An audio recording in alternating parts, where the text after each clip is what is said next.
The Deadlock player base has spoken and we have our first community voted character of the year, Rem. He is tiny, sleepy and an absolute nightmare to deal with. We're talking pillow throwing, constant healing and Lil Helpers that sneak around the map stealing resources right under your nose. And Rem isn't the only one falling asleep, his ultimate also sends the enemy right into bed. So today we're breaking down Rem's full kit, hidden tech, best items and exactly how you should be playing him if you want to win games. So get ready and let's dive right into it.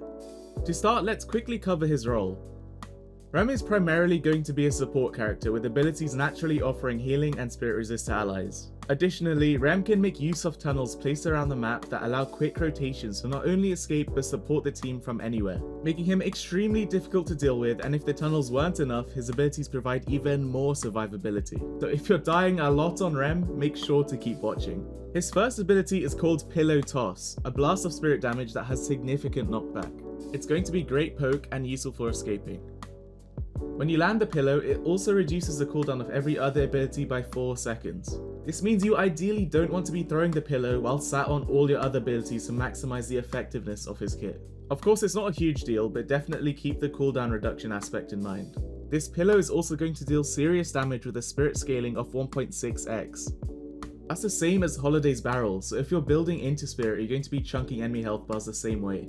Moving on, we have Tag Along, an ability that can be used on an ally at incredible range. It provides a burst of healing towards both you and that ally followed by some regen. And you cannot be hit, only a stun from an ultimate ability, your ally dying all the time at ending will take you off. You can also use items while snapping with an ally, those self-casts will be applied to your ally instead. Now, this is where it gets broken. You can hop between allies which refreshes the duration of Tag Along. When the timer is about to end, just hop to a nearby teammate or hop immediately across your entire team whenever they need some urgent healing. This ability also has 2 great synergies with his third ability, Lil Helpers. Now before we get into that, if you're enjoying the level of quality going into these videos, do me a favor and hit that subscribe button. These guys take a ton of time to make sure you get the information that actually wins games in the cleanest format possible, and subscribing lets me know that you guys are enjoying this type of content. Be sure to also check out my streams and join the Discord to keep updated on all things Deadlock, in the description. Lil Helpers is possibly the strongest part of his kit, but also the easiest to underutilize.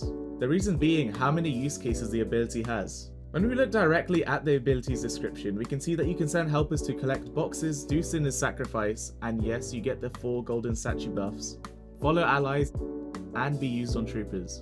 So you don't want to be sitting on them when there's almost always a use case. When used on an ally, they gain spirit resist and move speed, and when used on a trooper, they get completely buffed. I'd recommend using it on the melee trooper since it's already the healthiest and strongest. This also allows you to use Tag Along if you need a quick heal with no nearby allies to snap on. Speaking of Tag Along, you can also send out Lil Helpers when attached to an ally. Additionally, when no allies are nearby, troopers affected by a Lil Helper will collect souls and distribute them evenly across your team. Now you might already be thinking how broken this ability is, but the description still cuts it short. You can use a helper to grab bridge buffs from an insane distance, on a shop to quick buy items, collect golden statue buffs, and on the rejuvenator. Nah, I'm just joking, rejuve be insane. Right, Yoshi?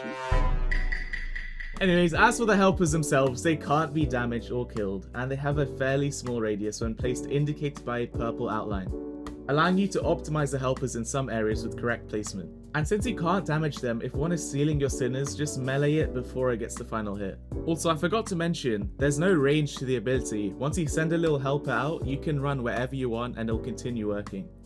It's now time to look at his final ability, Naptime. Naptime is a crowd control monster where Rem starts gliding around the air with his pillow and puts enemies to sleep with his gaze. During the cast, all enemies within his gaze are slowed, have reduced dash distance and cannot use movement abilities, until they ultimately fall asleep. Upon waking up, they take significant spirit damage that also scales the same as Pillow Toss. The ultimate also travels through all walls and floors as if this wasn't broken enough already. So in fighting mid-boss, you can ult people behind walls or even from the tunnel. Yeah, it's quite broken.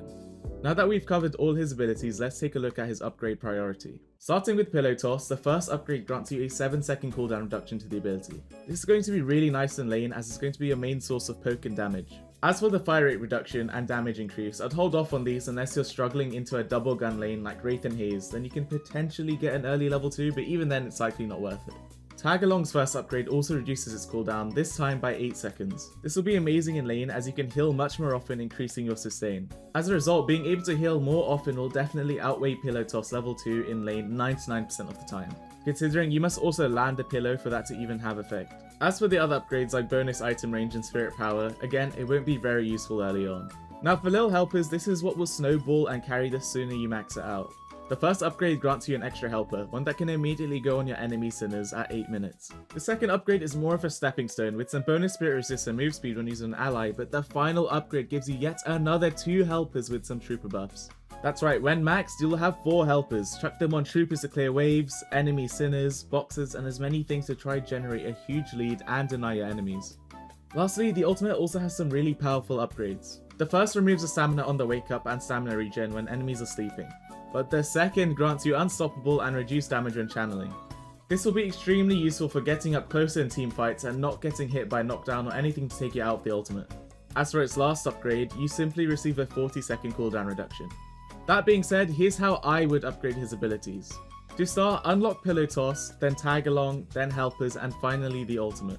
Whenever the lane is difficult, put 1 upgrade into Pillow Toss and 1 into Tag Along, otherwise just Tag Along if you're in a winning lane. From there, max out Lil Helpers as soon as possible. You can then upgrade the ability twice or swap between the ultimate and Tag Along.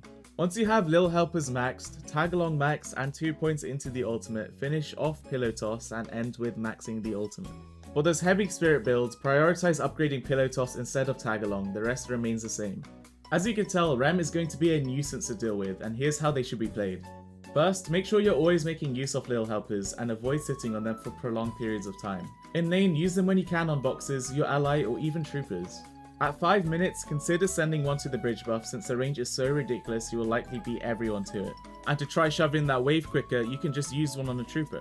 Then when the game reaches 8 minutes, pressure enemy sinner sacrifices. Since this is one of the best resources for souls in the game, if you can secure these for yourself and deny them from the enemy, you'll quickly start generating large leads. Consider even taking the rooms with double sinners after shoving a wave. In team fights, remember to try heal everyone by hopping between them and use helpers for spirit resist. And those tunnels I mentioned at the start also provide you with a movement speed buff inside. Learn them, and combined with tag along, you should never be dying if playing correctly or be away from your team in team fights. Now let's take a look at a few items. Since Rem is primarily going to be played as a support, most vitality items will be found inside meta builds, such as Guardian Ward and Healing Booster. Additionally, items like Extra Charge and Mystic Expansion will be useful in lane for giving you more pillars to throw that are also easier to land. As for Spirit, the scaling is quite high as mentioned, so buying items such as Extra Spirit can significantly boost the damage from Pillow Toss. You can also consider a few gun items in the early game like Headshot Booster, as Rem surprisingly has very good early game gun scaling. And as you progress into the game, consider items like Greater Expansion to make your ultimate bigger, Rapid Recharge for more pillows to throw, and Superior Duration for tag along and Naptime.